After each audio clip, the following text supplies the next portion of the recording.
दोस्तों, आज मैं आपको बल यानी फोर्स और आपराधिक बल, क्रिमिनल फोर्स और हमला, असॉल्ट, इन तीनों अपराधों के बारे में बताऊंगा। बल के लिए जो धारा है सेक्शन 349, आपराधिक बल के लिए 350 और हमला असॉल्ट के लिए 351। सबसे पहले आपको 349 के बारे में मैं आपको बताने जा रहा हूँ। ये देखें दोस्तों, 349 आईपीसी, ये सेक्शन है 349, जो भारतीय न्याय संहिता का नया कानून है, जो अभी नया कानून संशोधित किया गया है, अमेंडमेंट किया गया है। उसमें धारा 349, इसके स्थान पर धारा 128 बीएनएस स्थापित की गई है। इसको कहते हैं बल। इस धारा में बल को परिभाषित डिफाइन किया गया है। बल का मतलब यह है किसी में या किसी वस्तु में, उसकी गति में, किसी वस्तु या व्यक्ति की गति में परिवर्तन कर देना, उसको गतिशील कर देना या उसको रोक देना, इसको डिफाइन किया गया है। इसमें बल प्रयोग होता है कैसे, ये मैं आपको बताने जा रहा हूँ। पहला है मोशन यानी गति परिवर्तन। इसमें पहला है गतिशील। गतिशील तो गतिशील का मैं एग्जांपल दे रहा हूँ। जैसे तांगा वाला है और तांगे में तांगा चलाने वाला बैठा है और ये व्यक्ति तांगे वाला है और इसने तांगे वाले की रस्सी पकड़ी और तांगे को भगाना शुरू कर, थोड़ा भगा दिया, तो क्या हुआ, तांगे वाला तांगा तेजी से चलने लग गया। यहाँ पर एक गति परिवर्तन कर दिया उसने। इस व्यक्ति ने इसकी और इसके तांगे की गति में परिवर्तन कर दिया, ना गतिशील कर दिया। जैसे नाव, एक व्यक्ति नदी में नाव में बैठा है और उसने नाव की रस्सी जो बंधी हुई थी, रस्सी खोल दिया है और नाव पानी में बहने लग गई है। यहाँ पर इस व्यक्ति ने इस व्यक्ति की नाव में और इसके अंदर गतिशील कर दिया है, उसकी गति में परिवर्तन किया है। गति परिवर्तन क्या करा है, गतिशील कर दिया है, यानी नाव आगे बढ़ गई है। तीसरा एग्जाम्पल है गति रोकना। गति को रोकना, जो मोशन है उसको रोकना। जैसे एक साइकिल वाला आ रहा है चलाते हुए और ये व्यक्ति क्या करता है, इस साइकिल वाले की को रोक देता है, तो साइकिल भी रुकती है। जब साइकिल रुकेगी तो व्यक्ति भी रुकेगा।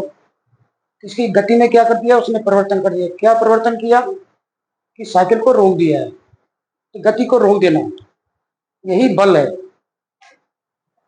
अब ये जो बल है, जो कोई ये ऑफेंस नहीं है, कोई क्राइम नहीं है, इसमें कोई अपराध नहीं है, कोई सजा नहीं है। सिर्फ इसको परिभाषित किया गया कि बल क्या चीज होती है, इसको इसमें डिफाइन कर दिया गया 349 सेक्शन में। अब इसके बाद है 350 सेक्शन 350 आईपीसी और नए कानून बीएनएस की धारा 129। इसमें भी डिफाइन किया गया है। क्या डिफाइन किया गया है, थोड़ा सा फर्क है इसमें और इसमें, थोड़ा फर्क है। यहाँ बल प्रयोग किया गया है साधारण बल प्रयोग, जैसे किसी को थोड़ा धक्का मार देना। जैसे मैंने उदाहरण दिया था तांगा, नाव, साइकिल का। लेकिन अगर ये काम उसने, जैसे तांगे को खोल दिया, तांगे की रस्सी खोल दी, तो उसने क्या किया, उसकी नीयत खराब है, उसका इरादा खराब है। इरादा उसको उसको नुकसान पहुंचाने का। कैसा नुकसान, या तो उसको क्षति पहुंचाने का, उसमें क्षोभ प्रकट करने के लिए, या भय प्रकट करने के लिए। ये तीन बातें हैं कि उसके अंदर क्षति, क्षोभ, भय प्रकट करने के लिए उसने वो रस्सी खोली, तो उसने अपराध किया है। क्या किया है, अपराध। इसलिए बल की जगह ये आपराधिक बल हो जाता है। बल की जगह आपराधिक बल यानी फोर्स की जगह क्रिमिनल फोर्स हो जाएगा। यहाँ उसने अपराध किया है, इसमें यह डेफिनेशन किया गया है कि उसने अगर इरादे से, जानबूझकर, गलत इरादे से किया है, तो वो अपराध की श्रेणी में आ जाएगा। कौन? ये बल। पहले तो सिंपल बल है और ये आपराधिक बल है। बल सामान्य तौर पे किया है तो वो अपराध नहीं है, लेकिन गलत इरादे से नुकसान पहुंचाने के लिए, क्या नुकसान? क्षति, क्षोभ और भय उसके अंदर पैदा करने के लिए सामने वाले की, तो धारा 350 यानी सेक्शन 350। अब अगली धारा है 351, 351। 351 में है, इसको असॉल्ट बोलते हैं इंग्लिश में, असॉल्ट यानी हमला। उदाहरण के लिए एक व्यक्ति सामने वाले के लिए हाथ उठाता मारने के लिए, तो सामने वाले को यह महसूस होता है कि ये मुझे मारने ही वाला था या मारने ही वाला है। उसको ऐसी फीलिंग होती है कि ये इसने, सामने वाले ने हाथ उठाया और उसको फीलिंग हुई कि ये मुझे मारने ही वाला था या मारने ही वाला है, तो वह हमला माना जाएगा। दूसरा एग्जाम्पल है कि एक डंडा उठाया, किसी ने दूसरे के ऊपर एक डंडा उठाया मारने के लिए, तो सामने वाले को क्या फीलिंग हुई कि ये मुझे डंडा मारने ही वाला था, डंडा मारने ही वाला था। इसी को हमला कहते हैं। हमला का मतलब ये नहीं किसी की मारपीट कर दी हो, चोट पहुंचा दी हो, इसमें शरीर को टच नहीं किया जाता है, सिर्फ इशारे से।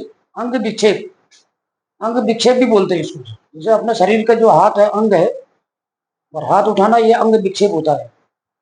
इस तरह से ये आपको समझ में आएगा। 349, 359, 351।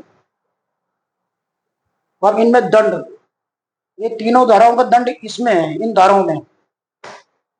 सेक्शन 352, 352 से 358, 352, 353, 4, 5, 6, 7, 358, इनमें अलग अलग परिस्थितियों में बल, आपराधिक बल और हमला, इन दोनों की सजा है, इसकी नहीं।